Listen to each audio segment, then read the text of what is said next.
आज मैं अकबर, बीरबल और जादुई गधे की कहानी सुनाने जा रही हूँ। एक समय की बात है, बादशाह अकबर ने अपनी बेगम के जन्मदिन के लिए बहुत ही खूबसूरत और बेशकीमती हार बनवाया था। जब जन्मदिन आया तो बादशाह अकबर ने वह हार अपनी बेगम को तोहफे में दे दिया, जो उनकी बेगम को बहुत पसंद आया। अगली रात बेगम साहिबा ने वह हार गले से उतारकर एक संदूक में रख दिया। जब इस बात को कई दिन गुजर गए तो एक दिन बेगम साहिबा ने हार पहनने के लिए संदूक खोला, लेकिन हार कहीं नहीं मिला। इससे वह बहुत उदास हो गई और इस बारे में बादशाह अकबर को बताया।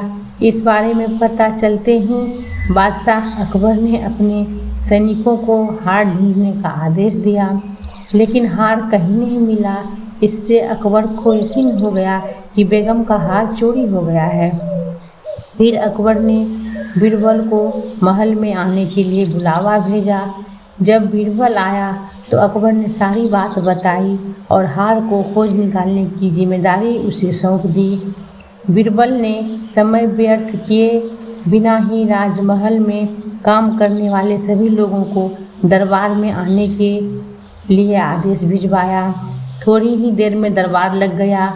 दरबार में अकबर और बेगम सहित सभी काम करने वाले हाजिर थे, लेकिन बीरबल दरबार में नहीं था। सभी बीरबल का इंतजार कर ही रहे थे कि तभी बीरबल एक गधा लेकर राज दरबार में पहुंच जाता है।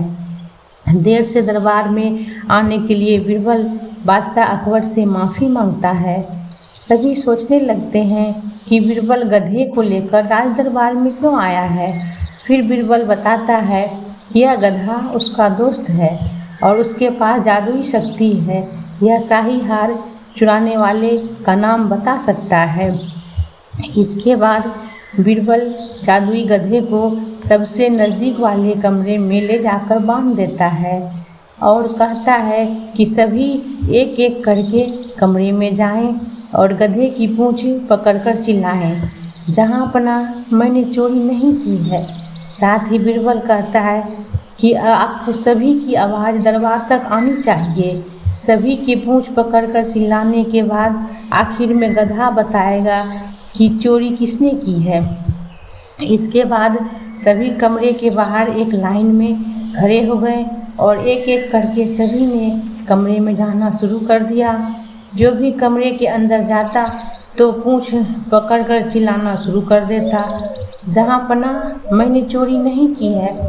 जब सभी का नंबर आ जाता है तो अंत में बीरबल कमरे में जाता है और कुछ देर बाद कमरे से बाहर आ जाता है। फिर बीरबल सभी काम करने वालों के पास जाकर उन्हें दोनों हाथ सामने करने को बोलता है और एक एक करके सभी के हाथ सूंघने लगता है।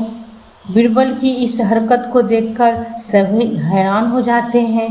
ऐसे ही सूंघते सूंघते एक काम करने वाले का हाथ पकड़कर बीरबल जोर से बोलता है, जहां अपना इसने चोरी की है। ये सुनकर अकबर बीरबल से कहते हैं, तुम इतने यकीन के साथ कैसे कह सकते हो कि चोरी इस सेवक ने ही की है? क्या तुम्हें जादुई गधे ने इसका नाम बताया है? तब बीरबल बोलता है, जहां अपना यह गधा जादुई नहीं है, यह बाकी गधों की तरह साधारण ही है। बस मैंने इस गधे की पूंछ पर एक खास तरह का इत्र लगाया है। सभी सेवकों ने गधे की पूंछ को पकड़ा, बस इस चोर को छोड़कर, इसलिए इसके हाथ से इत्र की खुशबू नहीं आ रही है।